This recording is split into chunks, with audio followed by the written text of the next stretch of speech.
Welcome to தமிழச்சி சமையலறை.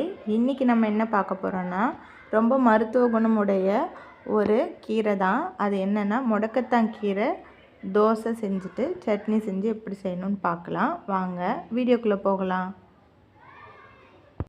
வானல் வச்சுக்கலாம். வானல் வச்சு வானல் காஞ்சதுக்கப்புறமா கொஞ்சமாக எண்ணெய் சேர்த்துக்கலாம். கொஞ்சம் நல்லெண்ணெய் சேர்த்துக்கோங்க. ஒரு 4-5 சின்ன வெங்காயம் சேர்த்துக்கோங்க. நல்லா வதக்கி விட்டுக்கோங்க. முடக்கத்தான் கீரையை நல்லா அலசி கழுவி எடுத்துக்கோங்க, ஒரு கைப்பிடி அளவுக்கு.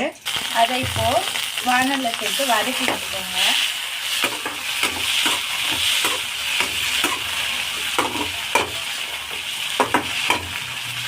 உடனே வதங்கிடும். ஒரே ஒரு காஞ்ச மிளகாய் போட்டுக்கோங்க. கொஞ்சம் மிளகு போட்டுக்கோங்க. கொஞ்சமாக சீரகம் போட்டுக்கோங்க.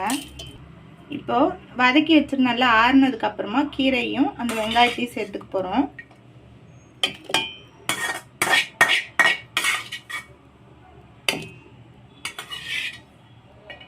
இதை நல்லா இப்போ அரைச்சி எடுத்துக்கலாம். தோசைக்கல் நல்லா காஞ்சிருச்சு. இப்போ நம்ம முடக்கத்தான் தோசை எப்படி சுடுறதுன்னு பார்க்கலாம். வாரத்தில் ஒரு நாள் கண்டிப்பாக தோசை எடுத்துக்கோங்க. இது ரொம்ப நல்லது.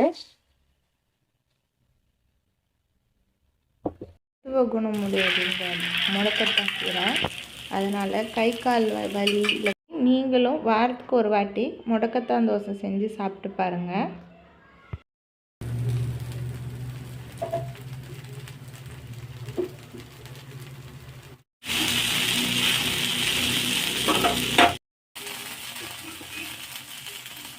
உங்களுக்கு பிடிச்சிருந்தா லைக் பண்ணுங்கள், ஷேர் பண்ணுங்கள், கமெண்ட் பண்ணுங்கள். மறக்காமல் சப்ஸ்கிரைப் பண்ணுங்கள். பக்கத்தில் இருக்க பெல் ஐக்கான் கொஞ்சமாக நல்லெண்ணெய் ஊற்றி சாப்பிட்டு பாருங்கள்.